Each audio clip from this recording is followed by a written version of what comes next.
Hello guys, അപ്പോൾ എല്ലാവർക്കും സുഖമല്ലേ? ഇന്നിവിടെ പാടത്ത് പാടം പൂട്ടലായിരുന്നു കേട്ടോ. അങ്ങനെ ഞവഞ്ഞി ഞണ്ടൊക്കെ കിട്ടിയിട്ടുണ്ട്.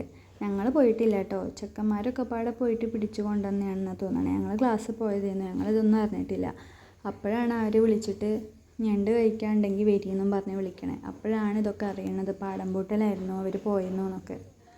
അങ്ങനെ ഞങ്ങൾ വന്നിട്ട് വരാമെന്നും പറഞ്ഞിട്ട് ഫോൺ വെച്ചു. അങ്ങനെ ഞങ്ങൾ വന്നിട്ട് പോയതാണ് കേട്ടോ. അതിൻ്റെ ഇടയിൽ മിന്നു സോസൊക്കെ എടുത്തിട്ട് വാവു ആയിട്ടുണ്ട്, നല്ല രസമുണ്ട് എന്നൊക്കെ പറഞ്ഞ് അങ്ങനെ എന്തൊക്കെയോ പറയുകയാണ്. പിന്നെ ഇവർ ചെക്കന്മാർ ആരൊക്കെയോ വിളിച്ചിട്ട് അവരെ കൂട്ടുകാരൻ തന്നെയാണെന്നാണ് തോന്നണേ, എന്തൊക്കെയോ അങ്ങോട്ടും ഇങ്ങോട്ടും തമാശയൊക്കെ പറഞ്ഞ് അങ്ങനെ ഇരിക്കുക. അപ്പോൾ മീനും ഞണ്ടും ഞവഞ്ഞാണ് ഉണ്ടായിരുന്നത്, ഒക്കെ ആയിട്ടുണ്ടെന്ന്. ഞങ്ങൾ കുറച്ച് കഴിഞ്ഞിട്ട് കഴിക്കാമെന്ന് വിചാരിച്ച് ഇങ്ങനെ നിൽക്കുകയാണ്. അങ്ങനെ ഇവർ പോയിട്ട് ഒരു വാഴയിലൊക്കെ വെട്ടി കൊണ്ടുവന്ന് കുറച്ച് ചോറും പിന്നെ നമ്മളെ ഞവഞ്ഞിയും ഞണ്ടൊക്കെ അതിലിട്ട് അങ്ങനെ വെച്ചിരിക്കുകയാണ് കേട്ടോ. പിന്നെ അവർ പോയിട്ട് മീൻ എടുത്തു കൊടുന്നു. അപ്പോൾ മീൻ നല്ല രസമുണ്ടല്ലോ, ഇതാരാ വെച്ചതെന്നൊക്കെ ചോദിച്ച് നിൽക്കുക കേട്ടോ കുഞ്ഞാവി. അപ്പോൾ കണ്ണൻ പറയുക അവനാ വെച്ചത്.